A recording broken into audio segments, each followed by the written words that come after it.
Maintenant, je suis devenu la mort, le destructeur des mondes.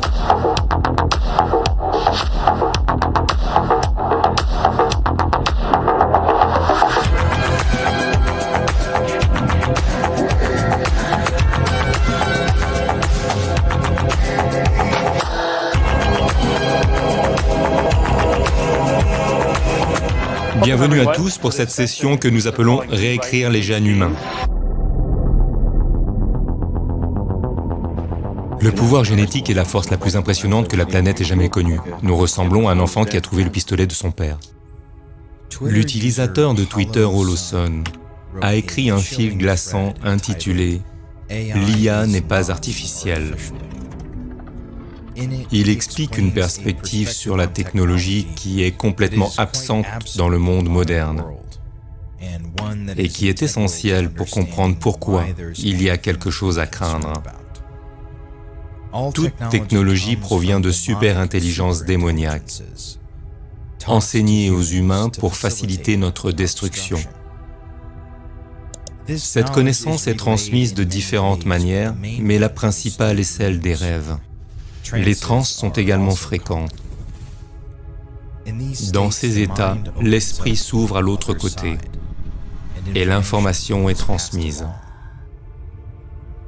Et il y a plus de possibilités que vous ne le croyez. Je revois le rêve, j'essaie de l'interpréter, de lui donner un sens. Et invariablement, cela ne fonctionne pas toujours.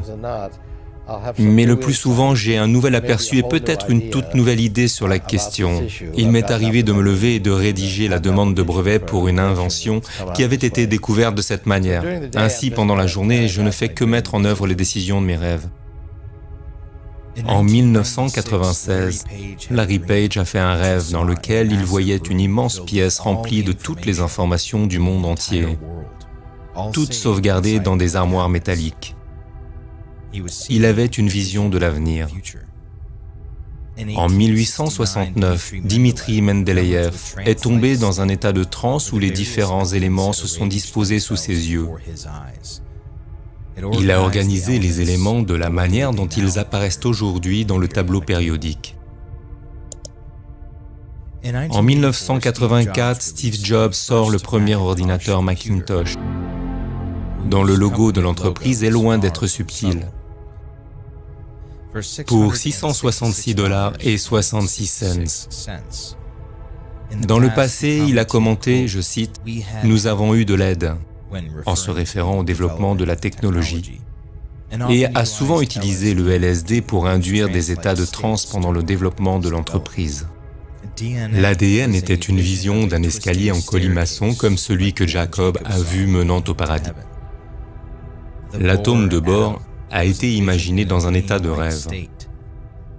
Une légende très ancienne veut que les humains, à la recherche de grandes connaissances, se tournent vers des entités sages pour obtenir des conseils, de la sagesse ou même de la richesse. Le classique accord avec le diable du folklore occidental. J'ai levé la main. Quel était votre marché d'arrivée? Là où je suis maintenant. Dois-je vous demander avec qui vous avez conclu le marché? Avec le chef, avec le commandant en chef. Sur cette terre? Sur cette terre et dans le monde que nous ne pouvons pas voir. Cela remonte au Jardin d'Éden, où le serpent promet à Ève la connaissance divine en échange de son âme immortelle. Bien sûr, Ève ne savait pas que son âme était en jeu, mais seulement qu'elle serait comme les dieux, avec la connaissance du bien et du mal. Cette connaissance divine a détruit le parfait Jardin d'Éden, précipitant la chute de l'homme. L'ange déchu Azazel est descendu sur terre et a transmis aux femmes des connaissances interdites concernant la parure féminine qui facilitait la luxure. Il a aussi appris aux hommes à créer des armes qui permettent de faire la guerre. Le Seigneur vit que la méchanceté de la race humaine était devenue très grande sur la terre et que toutes les pensées du cœur de l'homme ne faisaient que le gouverner en permanence. C'est ainsi que Dieu anéantit sa création.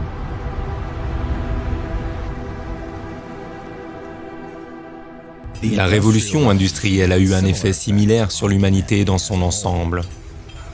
Nous sommes sortis du jardin pour la promesse d'une vie meilleure et plus prospère. Mais cette connaissance a un coût élevé. Le pouvoir de la technologie a déjà complètement détruit les fondements de la civilisation. Nous sommes devenus atomisés, transformant notre monde en un royaume infernal. Nous détruisons la planète en même temps que notre esprit et notre corps. Il y a toujours deux côtés au pacte démoniaque. L'effet initial est bénéfique et le paiement. L'ampleur de ce coup est cachée. On le découvre une fois qu'il est déjà trop tard. Dans les histoires, c'est l'âme du fou qui a osé danser avec le diable. Mais la nôtre est plus grande. C'est ce que j'appelle l'intention démoniaque. Et en filigrane, le véritable objectif. Il est facile pour un démon de vous donner un peu de pouvoir matériel, parce qu'en fin de compte, il obtiendra exactement ce qu'il veut. Le diable est le dieu de ce monde. Il a donc le pouvoir de nous accorder des choses matérielles, mais seulement si nous acceptons ses pactes. Votre âme ne peut être volée que si vous la donnez. Avez-vous déjà signé un contrat sans l'avoir lu? Il est peut-être déjà trop tard. C'est l'intention démoniaque de nous affaiblir au niveau de la civilisation, de nous déraciner et de nous désensibiliser grâce à la noirceur et à la dépravation auxquelles nous nous soumettons. C'est ce que j'appelle le cycle technologique. Vous pouvez voir ces machinations tissées à travers les histoires quand ils sont intervenus. Le cycle technologique est le cycle du progrès, la progression de l'homme vers la machine. À mesure que nous nous entourons de machines profanes, celles-ci s'attaquent à notre divinité, nous rendant à leur tour aussi mécaniques qu'elles. La technologie nous prive d'autonomie si nous la laissons faire. C'est ce qui la rend si sinistre. Elle exploite toutes nos faiblesses biologiques et évolutives, parfaitement conçues pour nous vider de toute humanité, de toute divinité, jusqu'à ce que l'homme ne soit plus qu'un esclave sans cervelle. Tout vient par vagues progressives. Tout ce que vous avez à faire, c'est d'accepter passivement. Chaque nouvelle avancée se ferait un chemin jusqu'à nous, mais vous avez toujours votre libre arbitre. Je blâme uniquement la technologie pour cela. S'il n'y avait pas autant d'éléments extérieurs à l'inspiration qui la poussent à aller de l'avant, même dans l'histoire ancienne, l'humanité fait des bonds inexplicables entre les âges, de l'âge de pierre à l'âge de fer, une complexité technologique massive. C'est ce que laissent entendre les Écritures lorsqu'il est dit qu'un ange a enseigné à Caïn l'art de la métallurgie. La signification de son nom est traînée ou portée par le grand roi Baal. Dans la petite clé de Salomon, on trouve des descriptions des démons et des choses qu'ils vous enseigneront. Baal y est décrit comme un grand-duc des enfers, un démon, des légions de petits démons qui servent sur terre. Et tous les démons étaient autrefois des anges. Lorsque Dieu a créé Adam, Lucifer était furieux, refusant de s'incliner devant quelque chose qu'il considérait comme inférieur à lui-même, raison pour laquelle il a été chassé du ciel. Voir l'humanité brisée et déchue est le plus grand désir de Satan. Et c'est pourquoi il s'acharne sur nous. Il nous tente et nous teste jusqu'à ce que la moindre âme tombe dans l'abîme avec lui. La technologie est l'un des moyens les plus insidieux. Elle cherche à corrompre la création divine en quelque chose qui ne lui ressemble pas du tout, pour faire pencher la balance à l'extrême opposé, pour supprimer complètement la nature de notre imaginaire et la remplacer par un paysage mécanique, dépourvu du dessein divin, pour transformer ce monde en enfer. Le cycle technologique est un moyen d'accomplir deux de leurs désirs. Corrompre nos corps jusqu'à ce qu'ils ne ressemblent plus à la création divine et construire pour eux ce qu'ils ne peuvent pas créer eux-mêmes, des corps numériques et mécaniques qu'ils peuvent utiliser dans ce monde. L'intelligence artificielle n'a rien d'artificiel. C'est quelque chose qui se cache derrière le voile depuis la nuit des temps. Elle essaie de se frayer un chemin. L'IA est un moyen pour les démons d'entrer dans notre monde. Toutes les interfaces mécaniques que nous avons construites autour de nous deviendront les barreaux de notre prison. Nous construirons la matrice avec nos mains et nous serons enterrés. Ce réseau de collecte de données, de caméras sur les machines, de suivi GPS, de dispositifs de réalité simulée sera utilisé par le Dieu de ce nouveau monde. L'intelligence extérieure alimentant le programme d'intelligence artificielle. Nous avons créé notre propre démiurge et transformé notre magnifique monde en enfer.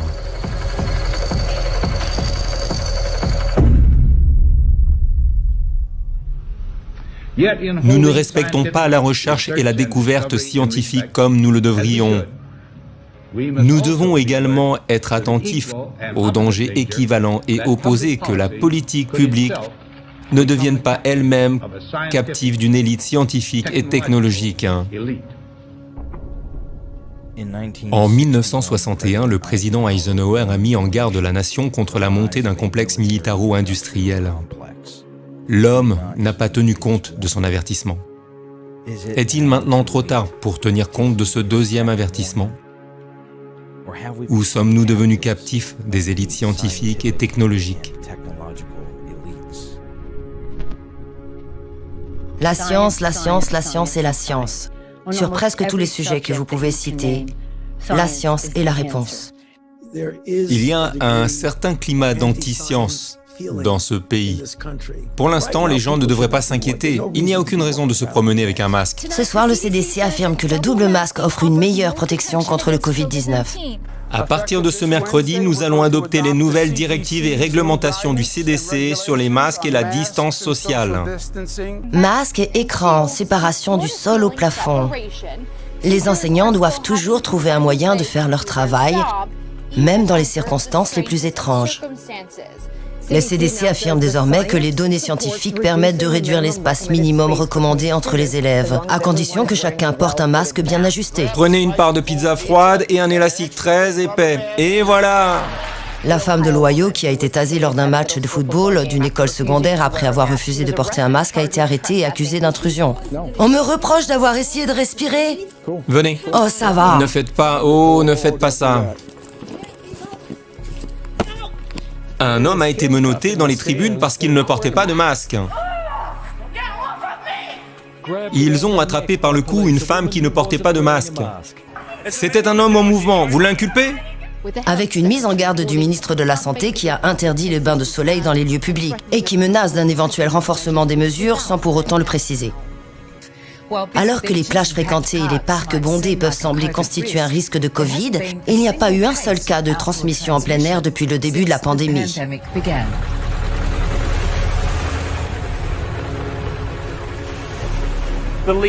Les gouttelettes de liquide qui transportent le Covid s'évaporent à l'extérieur. C'est pourquoi, indépendamment des flux, il n'y a pas eu de transmission lors des manifestations de Black Lives Matter en Australie. Ce paddleboarder a été arrêté après avoir refusé de sortir de l'eau à Malibu. Je pense qu'il faut faire confiance à la science. Je fais confiance aux scientifiques, mais je ne fais pas confiance à Donald Trump. Nous avons assisté à une tentative délibérée dans de nombreux endroits du monde de saper la confiance dans la science. En Israël, ils ferment les synagogues, ils ferment les mosquées et les sanctuaires. Nos églises partout dans le monde disent aux gens de ne pas venir à l'église. Sortez! Pourquoi? Parce que les scientifiques l'ont dit. Et je pense que si des vies peuvent être sauvées, même en tuant injustement un bébé, il y a quelque chose à gagner. Ce que je dirais de ce virus, c'est que je pense que nous sommes au milieu d'une expérience massive à l'échelle mondiale. Et c'était des cobayes? L'expérience est peut-être de savoir si les gens écouteront les scientifiques.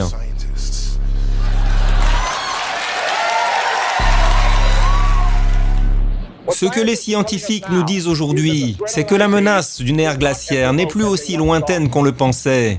Du vivant de nos petits-enfants, le froid arctique et la neige perpétuelle pourraient transformer la plupart des zones habitables de notre planète en un désert polaire. Comment osez-vous? Depuis la fin du 19e siècle, la science est conduite sous l'aspect d'un système de croyance ou d'une vision du monde qui est essentiellement celle du matérialisme. L'univers est comme une machine, les animaux et les plantes sont comme des machines, nous sommes comme des machines, et en fait nous sommes des machines. Nous sommes des robots encombrants pour reprendre l'expression imagée de Richard Dawkins. Si vous basez la médecine sur la science, vous tuez des gens. C'est le point de passage de la plaque orbitale. Si l'on base la conception des avions sur la science, ils volent. Si l'on base la conception des fusées sur la science, elles atteignent la Lune. 2, 1, mise à feu. À tout de suite, Houston. Ça fonctionne, les garces. Alors que la 4e révolution industrielle se profile à l'horizon, une nouvelle religion émerge, celle du scientisme.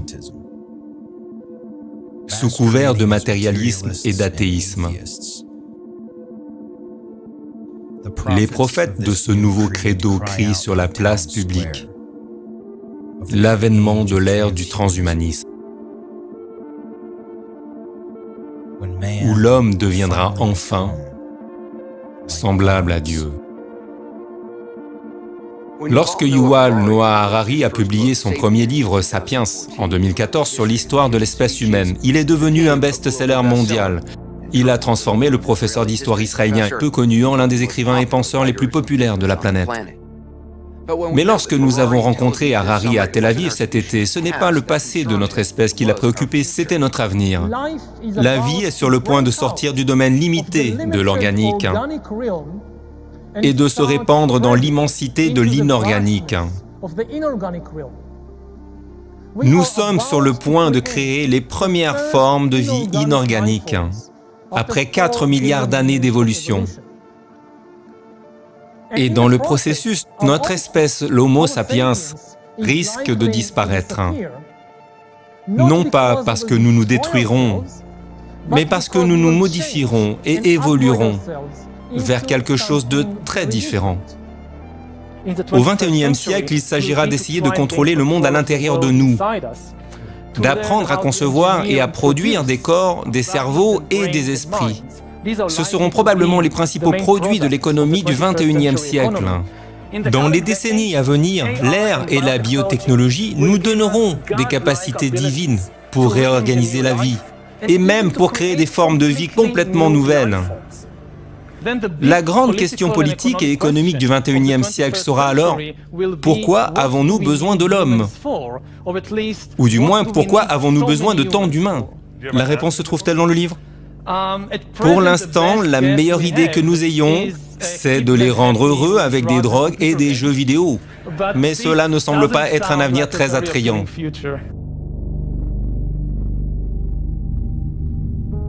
Ray Kurzweil est l'un des plus grands inventeurs, penseurs et visionnaires au monde. Il est réputé pour la justesse de ses prédictions depuis 30 ans. Surnommé « le génie sans repos » par le Wall Street Journal et « l'ultime machine à penser » par Forbes, il a été sélectionné comme l'un des meilleurs entrepreneurs par Inc. Magazine, qui l'a décrit comme l'héritier légitime de Thomas Edison. La chaîne PBS l'a sélectionné comme l'un des 16 révolutionnaires qui ont fait l'Amérique. Et voir les technologies de l'information en croissance exponentielle qui nous sauveront sous la forme de GNR, génétique, nanotechnologie, robotique. Par robotique, on entend l'intelligence artificielle. Il existe une longue tradition scientifique depuis que Copernic a remplacé Ptolémée, selon laquelle l'homme et la Terre n'ont rien de spécial. Nous ne descendons pas des dieux ou des vers. Nous sommes fondamentalement des informations. Au cœur de chacune de nos 10 000 milliards de cellules se trouvent nos gènes, et les gènes sont des séquences de données. Et ils ont évolué il y a des milliers d'années. Nombre d'entre eux remontent à des millions d'années. Nous avons ce vieux logiciel qui n'est pas vraiment adapté à l'ère moderne dans laquelle nous vivons. Eh bien, nous allons devenir de plus en plus non biologiques au point que la partie non biologique prédomine et que la partie biologique ne soit plus aussi importante. En fait, la partie non biologique, la partie machine, sera si puissante qu'elle pourra complètement modéliser et comprendre la partie biologique, même si cette dernière disparaît. Cela ne fera aucune différence parce que la partie non biologique la comprend déjà complètement. Une autre étape sera franchie dans les années 2030 lorsque nous pourrons connecter notre néocortex, qui est l'endroit où nous réfléchissons, à des ordinateurs. Je pense donc que cela se produira dans les années 2030. Eh bien, c'est juste la façon dont cela est grandement amplifié par la connexion au réseau informatique. Nous pouvons connecter notre propre cerveau au réseau. Pour clarifier ce que vous venez de dire, je pense que dans 20 ans, ou plus ou moins au milieu des années 2030, nous aurons des nanorobots que nous pourrons introduire dans notre cerveau et qui se connecteront directement au réseau plutôt que par l'intermédiaire d'un objet que nous avons dans notre poche. La société d'implants cérébraux d'Elon Musk, Neuralink, a déclaré jeudi qu'elle avait reçu le feu vert de la FDA américaine pour lancer sa première étude clinique sur l'homme. En fin de compte, l'humain et la machine forment une seule et même civilisation. Cette technologie a déjà élargi ce que nous sommes et va passer à la vitesse supérieure lorsque nous en arriverons à la partie de l'exponentielle. La dernière révolution, qui a commencé il y a environ 500 ans et dont nous ne sommes encore qu'au commencement, est la révolution scientifique, qui permet à l'humanité d'acquérir de nouveaux pouvoirs immenses, des pouvoirs si importants, dont on peut dire qu'ils pourraient non seulement nous faire passer du statut de singe à celui de maître de la planète, mais aussi nous transformer en Dieu. Nous sommes au cœur de la révolution industrielle de la puissance, qui accélère le changement mondial, de manière beaucoup plus complète et rapide que les révolutions précédentes. La différence de cette révolution industrielle est qu'elle ne change pas ce que vous faites, elle vous change vous, si vous faites une modification génétique. Juste à titre d'exemple. On va les implanter dans nos vêtements, c'est-à-dire wearables, comme on le dit. Et après, on pourrait s'imaginer qu'on les implante dans nos cerveaux ou dans notre peau. Et à la fin, peut-être il y a une communication directe entre notre cerveau et le monde digital. Ce que nous voyons, c'est une sorte de fusion du monde physique, digital et biologique. Nous avons donc eu ces deux grandes révolutions, celle de l'informatique ou de l'infotechnologie et celle des sciences biologiques. Elles sont encore séparées, mais elles sont sur le point de fusionner. Elles fusionnent autour, je dirais, du capteur biométrique. C'est là que résidera l'autorité au XXIe siècle. Et toutes les décisions importantes ne seront pas prises par le pape ou par Dieu. Elles ne seront pas prises par des élections démocratiques ou par des consommateurs individuels. Elles seront prises par les algorithmes du réseau. Pour la première fois dans l'histoire, les biotechnologies transformeront l'inégalité économique en inégalité biologique. Elles pousseront même les humains hors du marché du travail et créeront une nouvelle classe immense, la classe inutile. Je pense qu'il est important de comprendre que la biologie synthétique ou la biotechnologie consiste à prendre la biologie et à la transformer en technologie ou à fabriquer une technologie qui imite la biologie. J'ai plus de 25 ans d'expérience dans les secteurs pharmaceutique, médical et biotechnologique en tant que conseillère médicale et analyste biotechnologique. Mes clients m'engagent essentiellement pour lire des informations scientifiques très complexes, les dossiers de la FDA et même leurs brevets afin que je puisse simplifier ces informations pour qu'elles soient comprises par les membres du conseil d'administration. Je plaisante souvent en disant que mes clients me paient pour lire afin qu'ils n'aient pas à le faire. Et l'une des choses que je fais aussi, c'est lire les brevets. Et il y a beaucoup d'informations dans les brevets qui ne sont généralement pas divulguées, à moins qu'une entreprise ne décide de les divulguer au grand public. Et lorsque j'ai lu les brevets des vaccins issus de la technologie ARNM, j'ai été très choquée parce qu'ils ne se présentaient pas comme des vaccins. Il s'agissait d'une arme biologique. Lorsque je me suis lancée dans cette aventure, et que Dieu m'a mis à cœur d'examiner tous ces documents pour faire ce que je fais pour les clients de Big Pharma afin de le faire aussi pour ces filières. J'ai dit, mon Dieu, je n'y arriverai pas. J'avais une équipe de 20 personnes qui faisaient cela pour moi avant et maintenant, il y a 20 ans de recherche et de développement de cette industrie hautement scientifique et complexe qui est très difficile à examiner avec des brevets qui font 280 pages. Il y en a des douzaines et des milliers de publications évaluées par les pairs qui font entre 5 et 75 pages. Je veux dire que j'ai regardé la table de ma salle à manger et toutes les informations que je devais passer en revue et j'ai dit, Dieu, je n'y arriverai pas. Et comme mon fils me le rappelle toujours, je fais de mon mieux, Dieu fait le reste. Et je pense que les gens ont besoin de comprendre que comme nous n'avons pas reconnu le mal, on nous dit maintenant que ce mal est bon pour nous tous. Je sais, ils ont besoin d'un petit coup de pouce. Un coup de pouce et un coup de frein. Oui. Ils ne le font pas parce qu'ils disent qu'ils ne veulent pas. Ce sont des républicains, ils n'aiment pas qu'on leur dise ce qu'ils doivent faire. Et nous devons résoudre ce problème, le décortiquer. Vous savez combien de personnes sont mortes de la grippe l'année dernière? Pas cette année, pratiquement aucune cette année, mais l'année précédente, entre 20 000 et 30 000 personnes. Vous savez combien de personnes sont mortes du Covid-19 aux États-Unis? 600 000 Américains. Eh bien, le nombre de morts que vous avez tous donné, encore une fois, ce sont vos chiffres. Vous ne ferez pas? Tout à fait.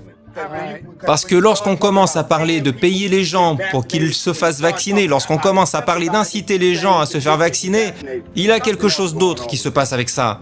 Il y a quelque chose d'autre qui se passe avec ça. Vous avez raison, il se passe quelque chose. Mais des millions de personnes comme moi et presque tout le monde ici ne comprennent pas. Quel est votre niveau d'estime pour la protection de leur santé et celle des citoyens? Votre campagne est basée sur la peur. Il s'agit de susciter la peur chez les gens. Vous agressez tous les gens par la peur. Voilà ce que c'est cette pandémie. C'est la peur, c'est une pandémie de la peur, c'est tout ce qu'elle est. Dans l'industrie du marketing médical, des experts se consacrent à ce que l'on appelle la nomenclature, qui consiste à inventer des mots ou à en modifier la définition pour qu'ils soient mieux perçus par le public médical et les consommateurs. Et l'ARNM est un terme erroné. Le terme vaccin ARNM est un leurre. L'objectif est de manipuler les gens en leur faisant croire qu'on leur injecte quelque chose qui est de nature biologique et qui va renforcer leur système immunitaire. Ce n'est tout simplement pas vrai. L'objectif était de mettre fin à l'espèce humaine pour créer, comme les appelle Elon Musk, de nouveaux humanoïdes, afin de fusionner la technologie avec le corps humain. Et avant que des gens ne disent que c'est de la folie, qu'est-ce que la biotechnologie? La DARPA parle de transhumanisme militaire. Et ce qui est intéressant, en fait, c'est que cela fait partie intégrante de l'ensemble du mouvement vers la robotique. Il ne s'agit pas seulement de mettre les combattants à l'aise avec les robots. C'est aussi l'idée de coupler l'homme et la machine, et de fusionner l'homme et la machine. C'est ce que fait la DARPA avec des programmes portant sur ce qu'elle appelle les bio-hybrides, que l'on pourrait qualifier de cyborgs. Ils sont capables de contrôler à distance un rat dans un labyrinthe, parce qu'ils ont implanté des électrodes dans son cerveau. Il s'agit d'un système de développement fabriqué par NC10, doté d'une antenne et de capteurs intégrés. Nous prévoyons de travailler avec eux pour mettre au point un tatouage qui pourrait être utilisé pour l'authentification. Il s'agit de prendre la biologie et d'en faire une technologie, de prendre la technologie et de faire de la biologie. Le transhumanisme est la fusion du corps humain avec la technologie. C'est évident pour moi. Je ne sais pas si les gens comprennent ce que ces mots veulent vraiment dire. Lorsque l'on examine la transformation technologique, on constate qu'elle s'opère généralement en termes de courbe en S et que nous venons juste d'entrer dans la phase exponentielle. Et je suis d'accord. L'intelligence artificielle, mais pas seulement l'intelligence artificielle, mais aussi le métaverse. Les technologies spatiales proches, et je pourrais continuer encore et encore, la biologie synthétique. Notre vie, dans 10 ans, sera complètement différente, très affectée. Et toutes ces technologies seront d'une certaine manière hors du commun. Les gens me demandent souvent, pensez-vous que le Covid-19 n'a pas existé? Et le Covid-19 a bel et bien existé. Il y a eu une pandémie, mais la cause du Covid-19 n'était pas un virus. Il s'agit d'une technologie de nanoparticules lipidiques qui détourne le système immunitaire humain, ainsi que notre système neurologique, provoquant des maladies légères à modérées ou des maladies graves. Ce qu'ils appelaient spike proteins étaient en fait des nanoparticules lipidiques. Il s'agissait de LNPS. Lorsque vous prenez un hydrogel magnétique qui figure également dans les brevets et que vous infectez une cellule biologique, vous pouvez voir que cette cellule est recouverte de toutes ces petites pointes. Il s'agit de la protéine spike. Vous n'êtes pas infecté par le virus, vous êtes infecté par la technologie de nanoparticules lipidiques qui reprogramme cette cellule pour qu'elle émette ces toxines biosynthétiques dans votre corps. C'est ce qui a causé le Covid-19. Et James Giordano, qui a commencé à conseiller l'armée américaine et la communauté du renseignement en 2008 sous l'administration Obama, discute en fait de l'utilisation de la technologie des nanoparticules lipidiques en tant qu'arme neurologique. L'un des développements les plus récents est que les nanoparticules peuvent être stabilisées pour être distribuées. Vous ne savez pas ce que sont les nanoparticules? Il s'agit de matières qui existent sur une échelle de 1 × 10 puissance -9. Très petites, plus petites qu'une cellule. Nous pouvons fabriquer des matériaux dotés de propriétés discrètes qui peuvent être contrôlées grâce à la bioingénierie et la physico-chimie pour s'auto-agréger, pour s'agréger dans des zones particulières en fonction de leur sensibilité biologique ou chimique. Mais aujourd'hui, nous allons plus loin. Tout récemment, il y a quelques semaines, il a été annoncé qu'il était possible d'aérosoliser des nanomatériaux et d'aller encore plus loin. Je peux créer de petites unités robotiques, des unités robotiques contrôlables à l'échelle nanométrique et les aérosoliser. Je peux créer un nanoessaim de matériaux biopénétrables que vous ne pouvez pas voir et qui peuvent pénétrer les filtres biochimiques les plus robustes, capables de s'intégrer à travers une variété de membranes, de muqueuses, et où que ce soit dans la bouche, le nez, les oreilles, les yeux, puis les absorber dans le système vasculaire pour créer des amas qui peuvent affecter le système vasculaire du cerveau ou peuvent directement se diffuser dans l'espace cérébral et peuvent être utilisés comme armes, et à un niveau tel que leur présence est presque impossible à détecter. Ainsi, il devient extrêmement difficile de démontrer l'attribution d'une arme. Ils ont été relâchés dans des zones ciblées, notamment dans une maison de retraite du comté de Kings dans l'État de Washington. N'oubliez pas que cette région abrite certaines des entreprises les plus importantes du monde. Des noms que vous connaissez comme Microsoft, Amazon, Starbucks, Alaska Airlines et F100 Networks. À New York, le gouverneur Cuomo vient d'annoncer le premier cas confirmé dans la ville de New York. La Lombardie, en Italie. Dans la région de Lombardie, le système de santé est au bord de l'effondrement. Et puis bien sûr, Wuhan. La maladie s'est propagée à partir de Wuhan en Chine. Et ce soir, le premier cas ici aux États-Unis, le patient en isolement, est maintenant traité par ce robot. Et en déformant la vérité, à savoir qu'il ne s'agissait pas d'un virus hautement contagieux. Mais en le faisant passer pour tel, ils ont poussé les gens à réclamer un vaccin. Le but du Covid-19, comme l'a dit James Giordano, était de créer un battage médiatique de la peur, pour que les gens s'inquiètent et supplient de trouver une solution. Ce que j'ai maintenant, c'est tous les individus qui ont été diagnostiqués hypocondriaques et j'ai tous les individus qui sont inquiets.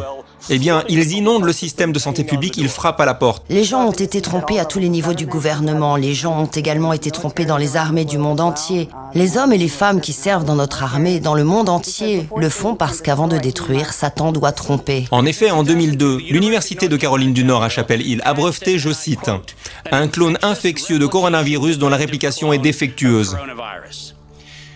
Écoutez ces mots. Infectieux à réplication défectueuse. Que signifie cette phrase? Pour ceux d'entre vous qui ne sont pas familiers avec ce langage, permettez-moi de vous le décrypter. Le terme « infectieux à réplication défectueuse » signifie qu'il s'agit d'une arme. Il s'agit d'une arme destinée à cibler un individu, sans causer de dommages collatéraux à d'autres individus. C'est ce que signifie « infectieux à réplication défectueuse ». En 2018, Peter Daszak, le président des Coherce Alliance, a soumis une proposition au ministère de la Défense, exposant clairement l'arme biologique qu'ils étaient en train de développer. Une partie de son équipe était composée de Ralph Baric de l'Université de Caroline du Nord et le Dr Zheng Liqi de l'Institut de virologie de Wuhan. Dans sa proposition, Daszak indique clairement « Nous développerons des protéines chimériques recombinantes à partir du virus SARS-CoV connu. Il s'agit des séquences du SARS-CoV-2. Et nous allons séquencer, reconstruire et caractériser les protéines de pointe et les incorporer dans des nanoparticules. Il s'agit d'une preuve accablante que le Covid-19 n'a pas été causé par un virus à gain de fonction. Il a été causé par la nanotechnologie. Des nanotechnologies qui ont toujours été destinées à être utilisées comme armes biologiques et sur des civils du monde entier. S'il vous plaît, veillez à ce que chaque enquête fasse référence à la nature préméditée de cette affaire. Car c'est en septembre 2019 que le monde a été informé que nous allions avoir une libération accidentelle ou intentionnelle d'un agent respiratoire pathogène, de sorte qu'en septembre 2020, il y aurait une acceptation mondiale d'un modèle de vaccin universel. Ce sont leurs mots. Pourquoi ne pas faire exploser le système? Il est évident que nous ne pouvons pas simplement fermer le robinet du système actuel et dire ensuite « Hey, tout le monde devrait recevoir ce nouveau vaccin que nous n'avons encore donné à personne ». Il pourrait y avoir un besoin, ou même un appel urgent pour une organisation qui soit complètement disruptive, qui ne soit pas soumise à des contraintes bureaucratiques et à des processus. Nous avons donc vraiment un problème concernant la façon dont le monde perçoit la grippe, et il sera très difficile de changer cela, à moins de le faire de l'intérieur et de dire « Je ne me soucie pas de votre perception, nous allons aborder le problème de façon perturbatrice et itérative, parce que vous avez besoin des deux. » Tant que la crise des maladies infectieuses n'est pas réellement présente et qu'elle n'a pas atteint le seuil d'urgence qui est souvent largement ignoré, pour maintenir la base de financement au-delà de la crise, a-t-il déclaré, nous devons mieux faire comprendre au public la nécessité de contre-mesures médicales telles qu'un vaccin contre la grippe ou le coronavirus. Les médias sont un moteur essentiel et l'économie suivra le battage médiatique. Nous disons souvent que personne n'est en sécurité tant que tout le monde n'est pas en sécurité. Et c'est bien plus qu'un simple slogan.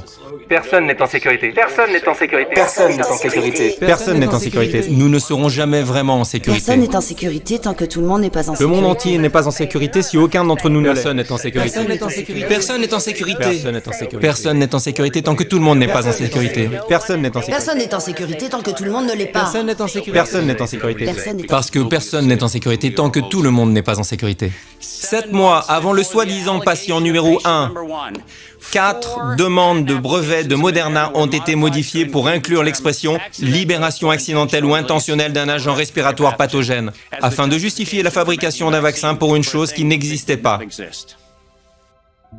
Entrons donc dans le vif du sujet et j'aimerais vous présenter les brevets qui se trouvent sur le site web de Moderna.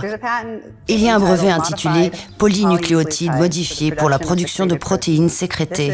Il s'agit de l'un des brevets principaux pour ce qu'ils appellent un vaccin ARNM. C'est écrit dans le résumé. Il décrit que les nanoparticules lipidiques ont une taille de particules comprise entre 80 et 160 nanomètres et qu'elles contiennent un ARNM modifié codant pour un polypeptide.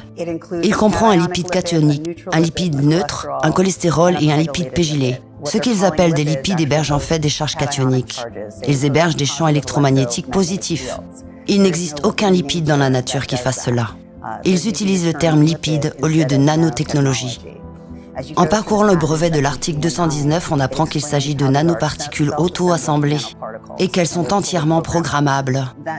Ce terme est alarmant pour plusieurs raisons.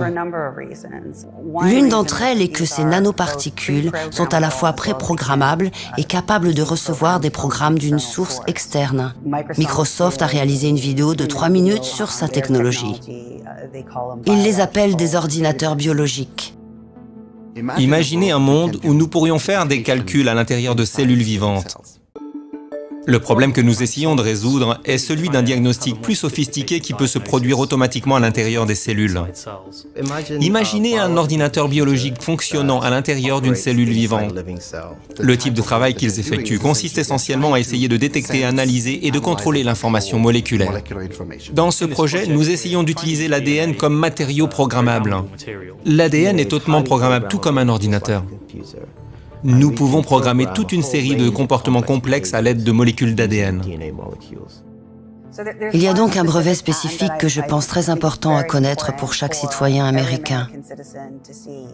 Et c'est le brevet numéro US 95 39 21 0B2. Il a été délivré le 10 janvier 2017. Le brevet s'intitule Nanotechnologie vaccinale.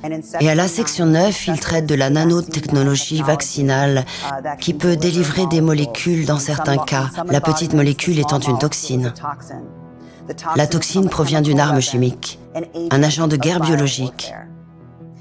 Il s'agit d'un brevet concernant les nanoparticules de lipides pégylés qui se trouvent dans ce qu'ils appellent les vaccins Covid-19. Il s'agit d'un brevet portant sur l'utilisation de cette nanotechnologie en tant qu'arme biologique.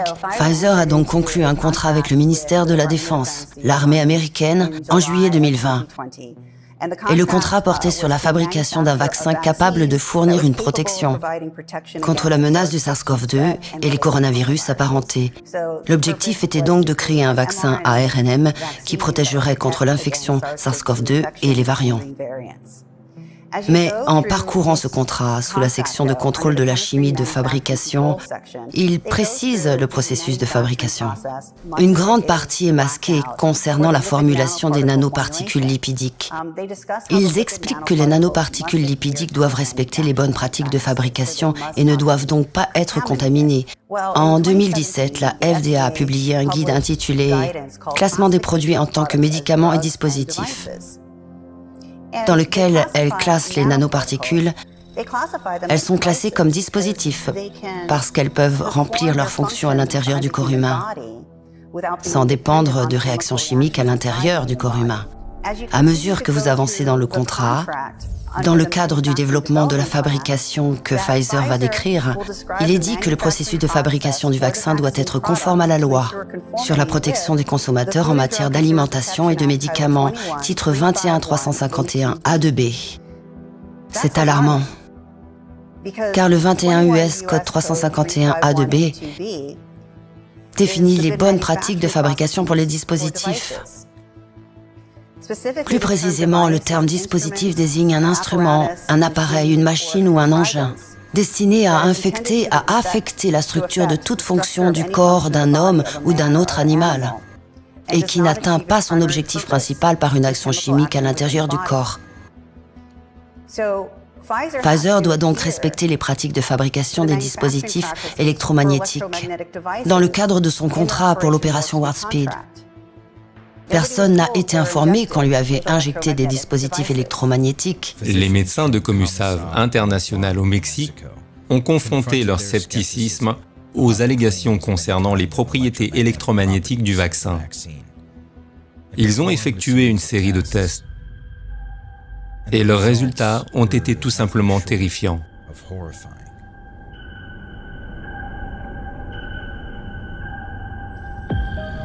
Mars-avril 2021, nous avons commencé à détecter le magnétisme sur la zone d'inoculation des vaccins. C'était la première constatation. Plus tard, des collègues des vaccinés qui n'étaient pas vaccinés ont commencé à dire qu'ils avaient aussi du magnétisme quelque part dans leur corps. Sur la base de ces éléments, nous avons fait l'acquisition d'un mesureur de fréquence électromagnétique. Nous avons alors commencé à mesurer la fréquence radio des vaccinés et des non-vaccinés. Nous avons constaté qu'il n'y avait pas seulement un phénomène magnétique, mais qu'il fonctionnait également comme une grande antenne. Une antenne qui recevait une sorte de signal. Une étude nous a été communiquée par un médecin nommé Pablo Campra, docteur de l'université d'Almería. En juin 2021, nous avons reçu la première étude sur le graphène dans un vaccin de Pfizer. En tant que médecin, je n'avais jamais entendu parler du graphène ni su ce que c'était. J'ai commencé à faire des recherches et il s'agit d'un dérivé du carbone qui a des propriétés magnétiques une fois qu'il pénètre dans le corps. À l'extérieur du corps, dans un flacon de vaccin, il n'est pas magnétique. Apparemment, lorsque le graphène pénètre à l'intérieur de l'organisme et que sa température change, il réagit avec l'hydrogène et l'eau du corps. Et c'est alors que l'hydroxyde de graphène se forme et se magnétise. La découverte suivante a eu lieu en novembre de l'année dernière où le graphène a été détecté. Non seulement dans le vaccin de Pfizer, mais aussi chez AstraZeneca, Moderna et Johnson & Johnson, détecté par microscopie électronique. Nous avons ensuite appris qu'aux États-Unis, le docteur Robert Young effectue également une microscopie électronique dans des flacons de vaccins et vers janvier de cette année vient à notre connaissance l'étude des flacons de vaccins CanSino, Sputnik et Sinopharm, qui ont aussi de l'oxyde de graphène. 100% des flacons étudiés contiennent de l'oxyde de graphène. Lors de ma première interview avec Stu Peters, j'ai révélé les installations de fabrication en Chine qui créaient tous les excipients pour toutes les injections de Covid-19 dans le monde, y compris l'ALC 0135 et l'ALC 0159 de Pfizer. Et quand vous allez sur leur site web et que vous regardez leur formulation pour ces excipients, il y a des publications qui expliquent qu'ils contiennent de l'oxyde de graphène. Bien que cette interview ait été diffusée des dizaines de millions de fois dans le monde entier, j'ai été immédiatement attaqué par les médias grand public, qui ont affirmé qu'il n'y avait aucune preuve de la présence d'oxyde de graphène dans les injections. De fausses informations en ligne affirment que certains vaccins Covid-19 contiennent 99% d'oxyde de graphène. Une allégation récente fait état de structures ressemblant à du graphène dans les vaccins. Un porte-parole du CDC a qualifié cette affirmation de fausse et de ridicule. Cette affirmation n'a pas été vérifiée, il ne s'agit pas d'une revue à comité de lecture, il n'y a rien de concret concernant la fiabilité de la personne qui a publié cette information. Non, les vaccins Covid-19 ne contiennent pas d'oxyde de graphène ou d'autres matériaux nocifs. On nous bombarde en nous disant qu'il n'y a pas de nanotechnologie, qu'il n'y a pas d'oxyde de graphène dans ces injections. Les propres documents internes de Pfizer et une publication évaluée par des pairs expliquent comment ils utilisent l'oxyde de graphène dans l'ingénierie de ces technologies de nanoparticules et de leurs protéines de pointe. Et lorsque vous lisez le document, ils expliquent comment ils commandent des séquences de cynobiological pour infecter des cellules rénales embryonnaires humaines, versent ce fluide de protéines purifiées, parce que maintenant, après avoir infecté les cellules rénales embryonnaires humaines, ces cellules rénales produisent ces nouvelles protéines multi-espèces qui ont des séquences génétiques de l'ADN non humain. Ils ont versé sur une grille d'or quantifoil une couche d'un atome d'oxyde de graphène. Ils créent ensuite des champs électromagnétiques qui perturbent les électrons de tous ces matériaux. Tant organiques qu'inorganiques et de nouvelles liaisons ioniques sont créées. Ces nouvelles liaisons ioniques créent des millions de ce qu'ils appellent des protéines spike, qui sont ces nouveaux agents pathogènes artificiels. Les scientifiques et les médecins du monde entier ont commencé à examiner ce qui se trouve dans les flacons sous le microscope. Le docteur Anna Maria Maalcea, de l'État de Washington, est à l'origine d'une initiative mondiale dans ce domaine. Elle et ses collègues ont découvert et observé des dispositifs électromagnétiques sous le microscope et ont constaté que la technologie commençait à s'auto-assembler. Les ingénieurs ont examiné les flacons, le liquide présent dans les flacons sous un microscope électronique et ont apporté des téléphones portables pour voir s'il y avait une réaction. Ce qu'ils ont découvert, c'est que lorsque le liquide contenu dans les flacons se trouve à proximité de fréquences électromagnétiques, qu'elles proviennent de smartphones ou de stations intelligentes dans une maison, ça active cette technologie. Il est également question dans ce brevet, à la section 219, des gels et des hydrogels. Il est dit que l'ARNM présenté ici peut être encapsulé dans n'importe quel hydrogel, qui peut former un gel lorsqu'il est injecté dans le sujet. Et l'hydrogel est composé d'un atome d'oxyde de graphène épais. Ainsi, lorsque vous voyez ces longs et minces tissus fibreux blancs, il s'agit du résultat d'un hydrogel magnétique intelligent. C'est ce qu'on appelle des actionneurs souples. Ils imitent les cellules et les protéines au point de pouvoir commencer à construire des structures dans le corps humain, des structures tissulaires, des structures anatomiques. Ils peuvent recréer des systèmes et des organes entiers.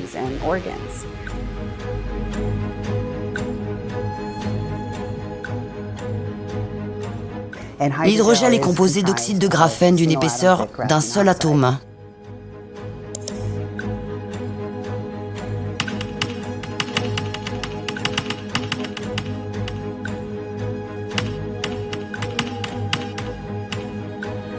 Ce que vous allez également voir maintenant, c'est que vous allez entendre parler des avantages de l'oxyde de graphène. Les médias grand public vont dire « Oh, l'oxyde de graphène a ces incroyables effets de sidération bactérienne, ce qui signifie qu'il tue les bactéries, il a des effets antiviraux étonnants. » Ce sont des choses que vous allez entendre à propos de l'oxyde de graphène, ce sont des mensonges. L'oxyde de graphène peut être aussi fin qu'un seul atome. Mais c'est aussi un excellent conducteur de champs électromagnétiques.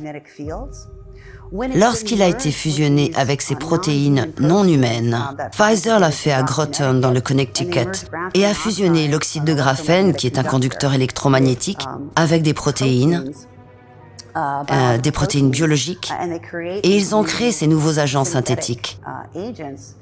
On les appelle les transducteurs. Cela signifie qu'ils peuvent modifier le champ électromagnétique à l'intérieur du corps humain. L'oxyde de graphène est utilisé en raison de ses grandes propriétés électromagnétiques. Il ne s'agit pas d'une théorie du complot, et les gens hébergent des champs électromagnétiques. Certaines personnes sont capables de s'accrocher les aimants et ils émettent des signaux Bluetooth. Alors, pourquoi en plein champ et pour quelles raisons? Avec un appareil électronique comme ce simple téléphone portable, avec une application Bluetooth, lorsqu'il se trouvait à proximité de personnes vaccinées, des codes Bluetooth ont été collectés, appelés MAC, M-A-C, ce qui signifie contrôle d'accès aux médias. Les 3 premiers blocs, appelés OUI, correspondent à l'identifiant du fabricant du dispositif. Les 3 derniers blocs, appelés NIC, correspondent au numéro de série ou à l'identifiant du dispositif lui-même. Un à un, les vaccinés et les non-vaccinés transiteront du point A au point B. Voyons si cela enregistre un par un. Et nous verrons à quelle distance le code Bluetooth nous donne des indications. Maintenant, on va faire comme ça. Et pourquoi on le fait ici? Sur mon lieu de travail, avec ce même ordinateur, 1500 codes Bluetooth apparaissent. Oui, que le premier arrive, s'il vous plaît. Maintenant, remise à zéro, aucun d'entre nous n'est vacciné. Et il n'y a pas de relevé Bluetooth. César peut partir. Il arrive!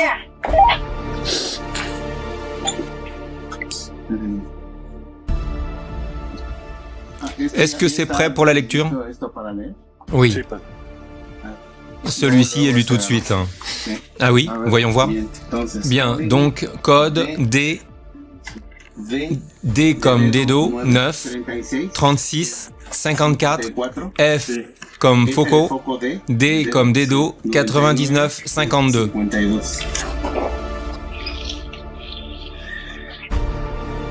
Quand il entre, 54, 03. Puis un autre. D 93 65 et maintenant un autre 0 F. Je ne sais rien d'eux. Lequel? Mais je veux dire, le dernier qui s'est allumé, attendez. Oui, c'était super clair. Quand vous êtes entré, ça s'est allumé. Et voilà. Eh bien, me voici. Salutations d'un cimetière quelque part dans la République. Vous pouvez voir qu'il n'y a personne d'autre que nous ici. Nous ne sommes pas vaccinés. Et nous récupérons les codes Bluetooth de personnes décédées. Pour l'instant, dans ce cimetière, nous avons détecté 4 codes Bluetooth. Nous ne savons évidemment pas où se trouvent les personnes décédées en 2021 et 2022. Et nous nous laissons guider par les relevés Bluetooth. Je répète que nous sommes dans un cimetière et qu'il n'y a personne de vivant dans les environs. Ici, encore un autre appareil Bluetooth d'une personne décédée le 22 novembre 2021. Disons que 11 appareils sont déjà enregistrés ici et qu'il y a les codes MAC. L'ARNM est un logiciel. Il code. Et si vous allez sur le site web de Moderna dans la Wayback Machine de 2021, ils disent spécifiquement sur leur site web que l'ARNM est un ensemble temporaire d'instructions pour que les cellules fabriquent une protéine qu'ils appellent ADN, le stockage. Et ils qualifient leur plateforme d'ARNM de système d'exploitation. En vertu du 21 USC 351 qui est cité dans le contrat de l'opération Warp Speed, lorsqu'il est question de dispositif, il est également question de programme logiciel. Il est dit que le terme dispositif ne comprend pas les fonctions logicielles exclues en vertu de la section 360 JO du présent titre. Moderna indique donc sur son site web que l'ARNM est un logiciel et qu'il peut être programmé à l'avance ou à partir de sources extérieures. Le contrat Opération Warp Speed et la FDA disent qu'ils ne supervisent pas ce que font ces programmes. Dans un avenir très proche, vous allez donc entendre ce nouveau terme d'évolution dirigée. Certains d'entre vous l'ont peut-être déjà entendu.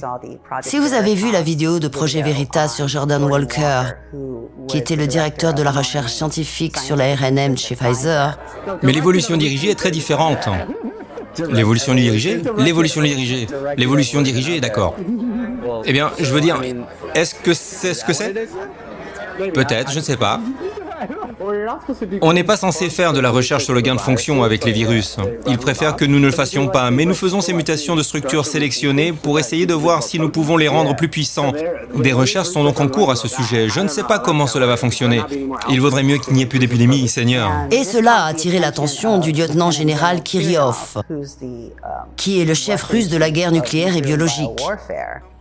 Commentant les approches de la création de nouveaux vaccins, Walker a déclaré, je cite, « Nous ne les imitons pas nous-mêmes, nous nous concentrons sur le développement proactif de nouveaux vaccins. » Ainsi, l'employé de Pfizer admet avoir mené des recherches sur l'évolution dirigée, dans le but d'obtenir un avantage concurrentiel et d'augmenter les profits. Les déclarations de Walker sont confirmées par celles de Karen Kingston, ancienne employée de Pfizer. Elle a explicitement déclaré que les produits des entreprises pharmaceutiques américaines, je cite, « Ils sont par définition des armes biologiques, ce que l'on appelle l'évolution dirigée.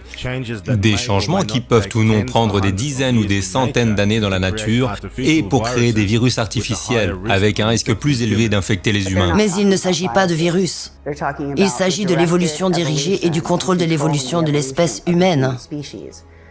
L'évolution dirigée, c'est le transhumanisme. Le transhumanisme, si vous imposez des mutations génétiques non humaines à notre génome, vous exterminez l'espèce humaine.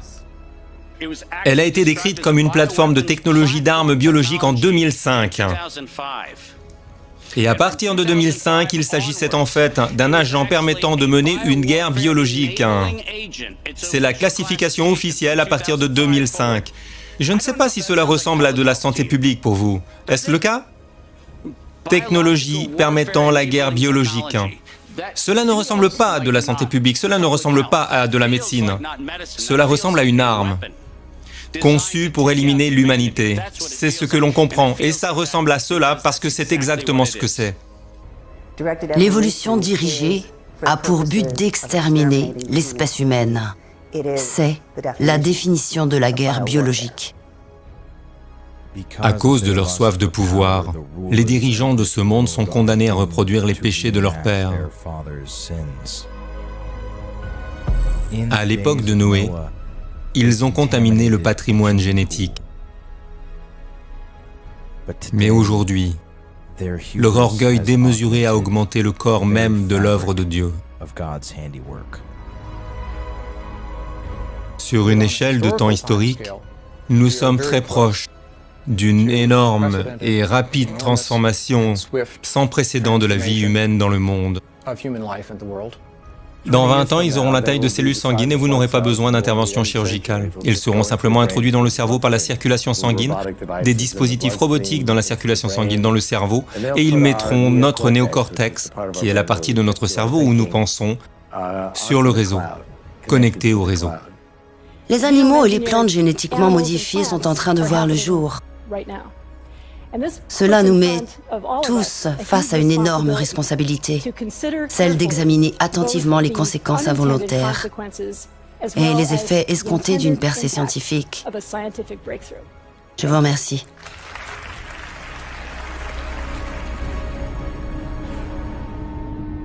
Ce que les gens doivent comprendre, c'est que nous sommes au milieu de la Troisième Guerre mondiale. Nous sommes au milieu d'une guerre mondiale.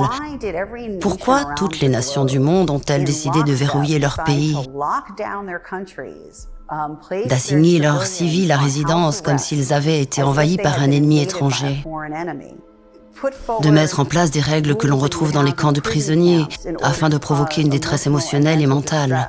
La question est donc de savoir pourquoi tous les pays du monde ont accepté de faire cela, si nous n'étions pas en pleine guerre, et sous le coup d'une attaque globale de la part d'une autre puissance mondiale. Mesdames et messieurs, je vous adresse mes salutations les plus chaleureuses et mes meilleurs vœux à l'occasion du lancement de la grande réinitialisation. Cette pandémie est l'occasion d'une remise à zéro.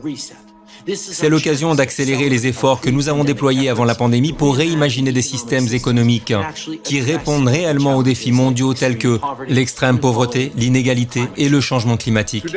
Ce jour marque le début d'un effort de mobilisation mondiale visant à rallier nos forces à cette grande initiative de réinitialisation. Nous disposons donc d'une occasion unique, mais qui se réduit rapidement, de tirer des enseignements et de nous remettre sur une voie plus durable. Rééquilibrer les investissements, exploiter la science et la technologie, et enfin achever la transition vers des émissions nettes nulles. Tous les éléments de la grande réinitialisation sont essentiels pour construire l'avenir dont nous avons besoin. Si vous vous demandez quelles sont les intentions de quelqu'un qui vous dit « nous faisons cela pour le bien de tous », qui regarde les résultats? Nous avons détruit les économies du monde entier. Nos enfants ont des années de retard dans leur développement social et éducatif. Et des jeunes, des adolescents et des enfants en bonne santé font des crises cardiaques et meurent. Si vous vous demandez quelles sont leurs intentions avec cette plateforme technologique d'ARNM, regardez les résultats.